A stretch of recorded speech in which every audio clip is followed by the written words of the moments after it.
Cadillac Unscripted on 107.9 CDY. It is a Saturday morning of local chat here for the next half hour. It's sponsored by Independent Bank. My co-host is Katie Huckle, and this is our 3-year plus 3-episode anniversary of the program. Absolutely. You believe we've been doing this for 3 years? I can't. We have literally interviewed hundreds of people. But not these two. That's right. We have two community leaders in the studio with us this morning. The voice of Cadillac, Mike Paulin, and Vance Edwards. How long have you guys been volunteering? First of all, we need to say they are with Silent Observer. And Silent Observer plays such a critical role in our community. So we need to start by thanking you, gentlemen, for your service to the area. And can you update us about what you guys are doing out there? We appreciate being here. Silent Observer was started in April 1991 by my partner next to me, Mike Paulin. He and how many other people, Mike, started the program? About 10 more other people. Wow. About 10 others. And I came on board about 1993. And since then, we have played what we think is a pretty vital role in providing safe and secure communities in Wexford, Osceola, and Missaukee counties. This past year has been pretty exciting in that we have been able to update our website, which was never interactive before, and now we have the ability to post most wanted people within the 3 county areas. We're able to attract people to articles, hopefully, coming up.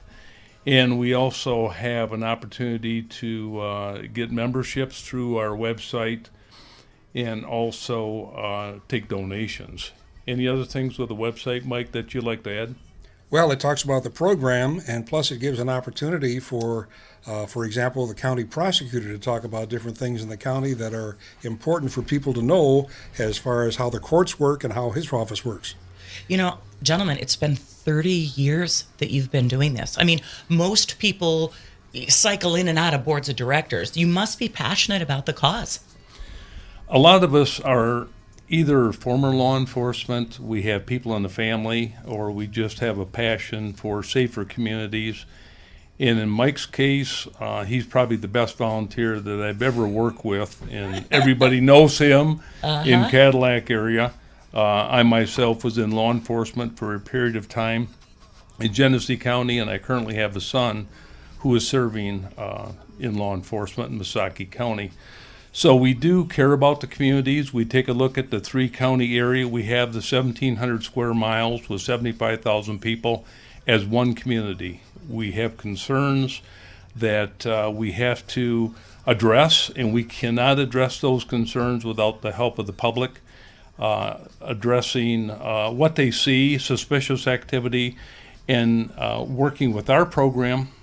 We have a program called P3. It's public, police, and private together, where they can get on our website and they can submit anonymous tips that lead to arrest, or they can do a hardline phone call. And this goes to a call center where it's complete anonymity. And the neat thing about it is law enforcement can communicate back and forth with the tipster and let them know the status of the tip. And if the tip leads to an arrest, it can possibly lead to a reward that they can pick up here locally. Wow. So we're pretty excited about offering this program. In some of the keys that we've had in 1995, Silent Observer did help to solve the Reedsburg Dam murders in Missaukee County.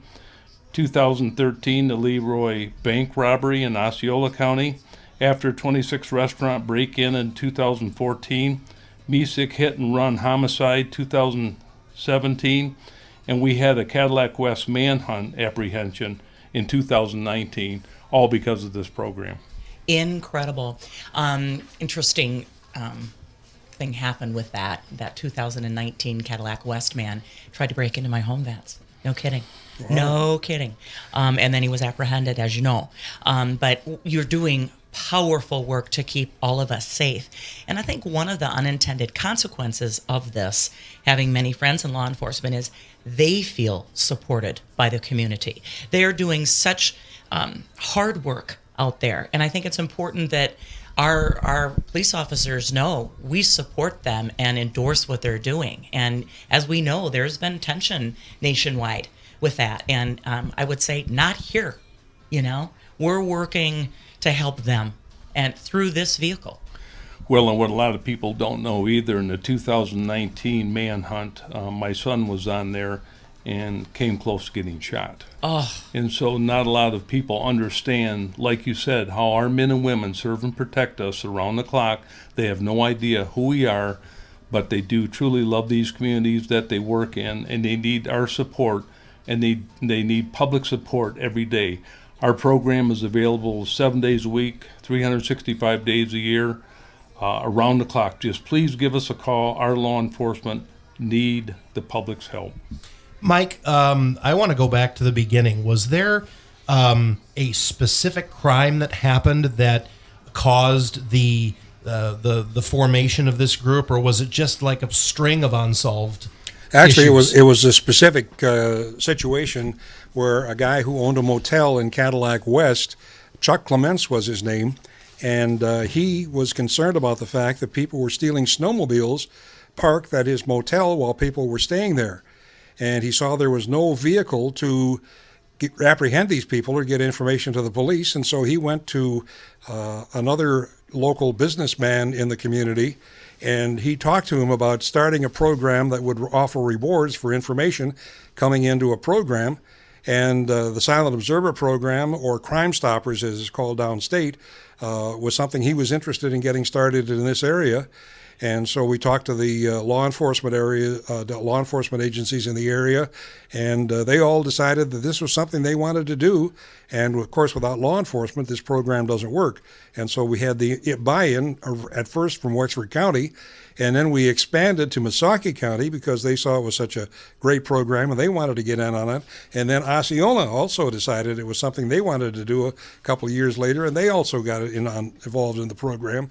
And from there, it's just continued on for, like you say, 30 years.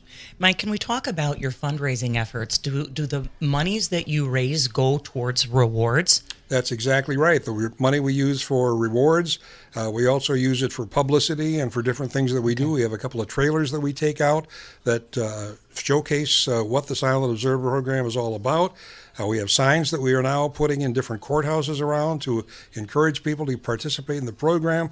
And we also do fundraisers year-round, actually, but specifically we've done a pheasant hunt down in Marion last year, and we've also done chili cook-offs and other things like that to not only promote the program, but to raise some money for those rewards. If you see something, say something. Absolutely. I've got your brochure here, and I would like to share with our listeners the ways to recognize suspicious activity. Observing multiple vehicles at a location during different times. Observing individuals loitering at locations during different times. Observing quick package exchanges between individuals or vehicles. Smelling unusual odors coming from a house, a structure, or a vehicle, discovering the remains of debris, which would be the result of illegal drug production, discovering unidentified drugs or drug paraphernalia, observing potentially unsafe living conditions, which could be harmful to occupants, observing verbal, written communication, which could negatively affect anyone, observing homes, structures, or properties containing excessive trash or other displaced debris which could impact the environment. So those are all things to look for, and I'm sure these are posted on your website as well, Vance. Is that Right. okay? Right, we have that. One of the things I would like to mention is that since 1991, we have received over 5,100 tips, and we've made over 1,200 arrests. Incredible. So for every 4 to 5 tips that come in leads to an arrest. So we think that that's pretty significant. And also, I should mention that probably within the 83 counties in the state of Michigan, I think this is the only multi-jurisdictional task force for like a Silent Observer program like ours. So once a month when we meet at the Michigan State Police Post, we review the tips, but around that table we will have sheriff departments, we'll have the Michigan State Police, Michigan Department of Natural Resources, DNR, Michigan Department of Corrections, our prosecutor, Everett City PD, Cadillac City PD. We've got like 10 different locations in law enforcement agencies that participate, along with 8 community individuals like Mike and myself, which I keep teasing Mike. I said, well, when do we get our paycheck, Mike? and he said, listen, he said, this is a volunteer organization. So there's no paid staff at all. Vance, you're giving me goosebumps because Yeah. I think you guys are the best kept secret in town. Well, we would like to blow our own horn more. And like Mike said, we do have road signs available that we put out. Road commissions help us do that. We have an educational silent observer trailer that Mike and I circulate among the communities and the events that we can go to promote the program. And we're actually gutsy enough where we put a top 10 most wanted list, and we don't care. If people know somebody on that list, either turn themselves in, give us more information. But we promote the program where there's no dollars involved to anybody in the community. We don't have a handout. Obviously, we would accept donations, and like Mike says, everything goes back into our program. And one of our biggest expenses we have really is the technology. We have the P3 program, the technology that allows the communication between the tipster and law enforcement, but we also have a call center and obviously a phone line that we pay for. If money was no object, someone wrote you a huge check, what would Silent Observer do with that money? That's a good question, and I think basically we would put it into the program to offer rewards, of course, to enhance the program by getting the word out so that people know we're there and that we can let people know that the ways to be able to participate in the program and what they should do if they see something. I think folks need to understand that part of a community's health, you look at the school system, you look at healthcare, and you look at safety. And so this impacts every single one of us in terms of, recruiting folks' talent to Cadillac. We've got to keep our community safe for its residents, but we also want to have the reputation of being a safe place to live and raise a family. You're absolutely correct. And one of the things that Mike and we talk about quite a bit is the mission that we're on is to get safer neighborhoods, get safer communities. But doing so sometimes is somewhat negative in that we're making arrests. However, you're right. If somebody moves into our community, we would like to see a member that contributes to our society more so than takes from it. So some of the things that we talk about at the table once a month is how can we get out, push the word more, how can we get the public involved. But truthfully, what we think one of the biggest problems is right now and has been is the laws that come out of Lansing are becoming so lax when it comes to sentencing, and many of the individuals that we see back out on the streets that should not be on the streets that repeat the same offense or something similar, and then people scratch their heads and they wonder why. Mm-hmm. There's frustration among law enforcement because they're doing the job the best they can, but by the time they get through the paperwork, the person's gone again, or they abscond, and there's constant bench warrants, and they're trying to either get those people to improve or incarcerate them. But obviously, we just are struggling with the facilities or lack of to do those things. Juveniles that we work with today, there's an uptick in problems with juveniles. There's really no places to put juveniles. In many cases, our law enforcement, they've got to go out of state to place a juvenile. And so therefore, those individuals that we're trying to help, we want to help now at their age versus trying to repair them as an adult, because that does not work. Right. Scare them straight, get them young. Yep, without a doubt.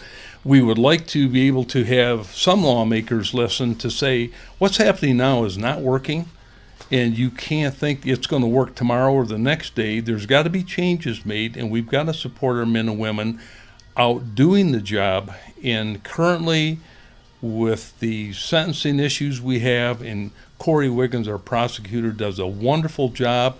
He's a great board member, but I see the frustration every time I go around the table and we ask anything to report before we adjourn the meeting. And sometimes Corey will take off and say, this is what I'm faced with.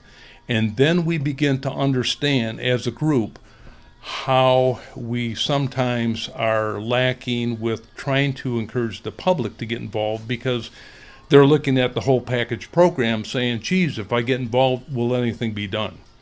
And we're trying to encourage them to say an arrest should be an arrest. In 1991, an arrest, you went to jail. Today, an arrest could be an appearance ticket.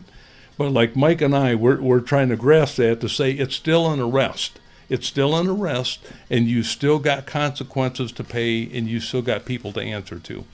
Yep, accountability for all of us. That's right. That's correct. So, Mike, you would put more money back into the community.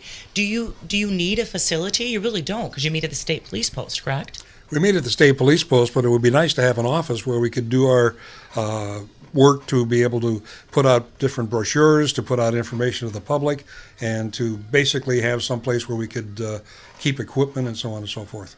What about education in the schools? Are you out in the schools? We would like to be out in the schools, and one of the things, we've got Mike Outman that does a wonderful job for us too. He's our junior high principal in Cadillac, and they have Safe to Say in the schools for the kids. And so Silent Observer is available to anybody at any time, residents, visitors, people at any age. However, we don't want to confuse Safe to Say with Silent Observer. And they're really not one and the same, but they're kind of close. They can overlap a little bit. So where we would be effective out in the parking lot and the school grounds, they're going to be probably more effective within those buildings. It's safe to say it's kind of set up like that. We are available to anybody at any time, groups and organizations for presentations. And I just want to echo what Mike was talking about. If we did have the extra money, it would be wonderful to have an office, whether it's within a police agency or a public building, because since 1991, we've accumulated tremendous amount of supplies. We've done a lot of grants. We have a lot of equipment. Our homework is more plentiful weekly. And in Flint, they have a paid person that does what Mike and I are doing and other people. Grand Rapids, the same thing. They have offices, they have equipment, they have a budget. Our budget annually to run this program in 3 counties is $8,000 a year. Oh, my goodness. So we are running very little, but we're producing big time, probably 10 times over that we're giving the community. I'm guessing $80,000 to $100,000 a year in service on $8,000. Incredible. So, Vance, we call that you're running lean, and I think it's important. Well, we are. Yeah, absolutely. No fat. But I think it's important for our listeners to know. I mean, you look at some nonprofits and what is spent on staffing and advertising versus what actually goes back to, who should be getting the money. I mean, that is a concern, So you guys are the opposite in that you're working on very little and accomplishing a lot. Well, one of the things we don't want to do is become in competition with food pantries or any other struggling nonprofit. So we're trying to behave ourselves on how much money we ask for, but I'm telling you, every penny we get, we squeeze, and it goes back into our program. When Mike and I are ragging roads, or we're out at these fundraisers, nobody walks into a meeting and complains about the amount of food they ate and what they had to spend on food, gas, time, anything we had to do. And many times we're paying our own ways into these functions when they're asking for a fee to get into a festival or to rent a table. And so some of this, we're trying to encourage our people in the 3 counties that we are an arm of law enforcement, so please treat us like that. So maybe you can waive the fees because we're giving you supplies and helping you as much as what we can. That's really, really good to know. Absolutely. Waive their fees, huh, Rich? Yeah, absolutely. Let these guys come and tell their story. What specific community events do you look at to, are you identifying certain ones where you know that hundreds, if not thousands of people will be at? Well, we try to get to just about any event that we are invited to.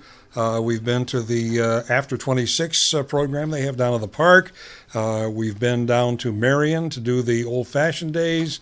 We've been in different parades. Festivals, yes. We've showed up at a lot of different things, and as I mentioned, we used to do the chili cook-off, and we used to also be involved in the Snowfest when it was here. So we've been involved in quite a few different things over the years. But no chili cook-off, no Snowfest. What are the big fundraisers now? Well, are you looking for opportunities? Oh, we were looking for opportunities all the time, no question about that. But we did a pheasant hunt down in Marion last night at Tails of Wagon, which is last year, and that was a big event for us, and we are probably going to do that again this year. I want to tell people to get out their checkbooks, Rich. I mean, this is important work, and supporting our law enforcement and strengthening our communities and letting people know crime isn't going to go over here. Crime is going to get reported here. Absolutely. And local law enforcement can't be everywhere. Right. But the citizens are. Exactly. And there's a safe way, to let folks know what's going on. And I had no idea that there was, information going back and forth between the tipster and law enforcement and updates. How encouraging. Because think about it. If you reported something and you didn't know what happened, that would be sort of frustrating and it'd be scary, I think. And you're invested in the process. Absolutely. We have an aggressive approach that we've taken here this year. And actually, we did a grant to Osceola County Community Foundation, and we got our website, which was nice, and we started that this year. Last year, we received a grant from Missaukee County. We used the $2,500 towards informational brochure material for the public, but also purchased an electronic message display board. We have that currently on if you can imagine, a 4-foot scaffolding, folding scaffolding with magnets, brochures, and business cards in the courthouse area of Missaukee County in the county building. So when people walk in, they have this display that hits them in the face. And the small type of little eye-catching things, if you see it, please report it, back the blue type thing. And we are letting people know that they can make a difference, that they do have an option. They don't have to keep looking the other way. They can take the blinders off, and they can utilize our program to do the right thing. And there's no retaliation because we don't know who they are. But like I said, I believe the biggest barrier we have today are the laws or lack of to keep our people at bay once they've committed these crimes. These crimes that, like for instance, Corey Wiggins, our prosecutor, said it was about 12 months ago, at one point, and I can't remember the period of time, driving drunk was not a jailable offense in the state of Michigan. So he works with other prosecutors, and lawmakers changed their mind on that, but it hadn't been too many months ago that now drunk driving is a jailable offense. So the public, they don't know about the laws, and we would encourage them to get a hold of their state reps, state senator, and let them know that they don't feel safe. They want changes made to the laws so they feel safe. And we just can't bank on automatically these laws will change. I think they need to make some noise, do it adult-like, do it respectfully, so we can get back to having safer communities. Thank you. Mike, what would you say about the recruitment of law enforcement? Are there enough police officers out there?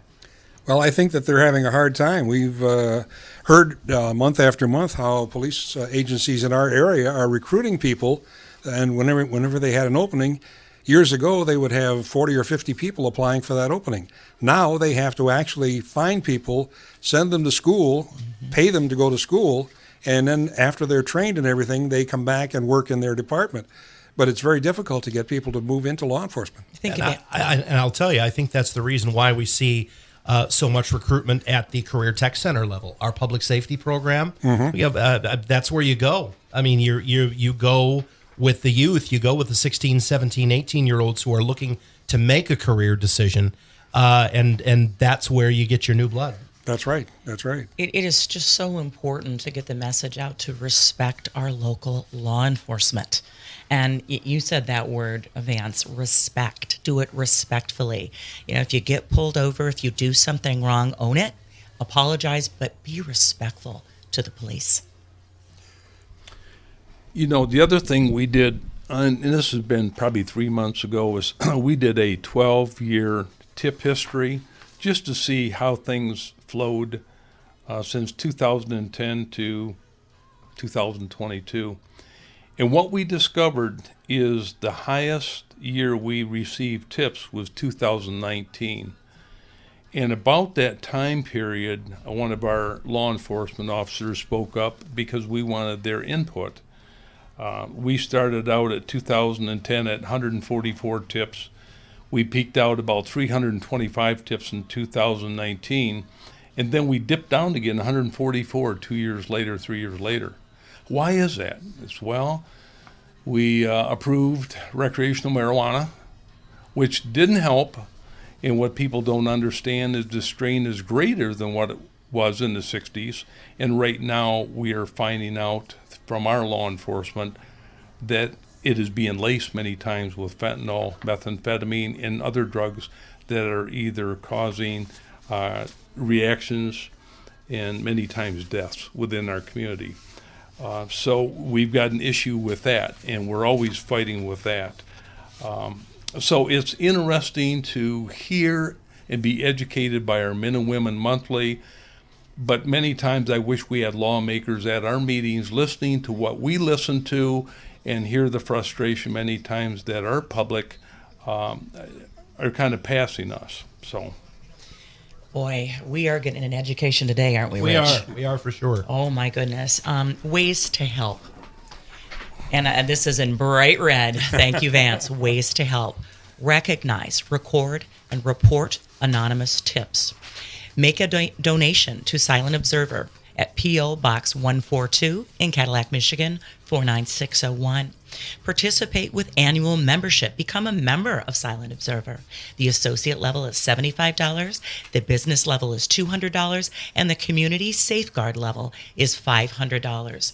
Silent Observer provides additional community access to law enforcement 7/24/365 by encouraging anonymous tips regarding suspicious criminal activities. There is nothing more valuable than maintaining safe communities and supporting those who serve and protect us. Gentlemen, we're going to wrap the show. What else do we need to talk about? What other message do we need to get out into the community, Mike? Well, we'd just like people to realize that the program is there, to get involved in the program if they see something, and to let us know if there's anything that we can do to help them, any organization even. Mike Paulin and Vance Edwards, they wear so many hats in terms of being volunteers and incredible careers both gentlemen have, but a special hats off, a shout out, and a thank you for helping keep us safe. Thank you, Katie and Rich. We appreciate being here. Thank you. Before we say goodbye, what's the phone number? Okay, let me find it. We haven't given that yet. Oh, my goodness sakes.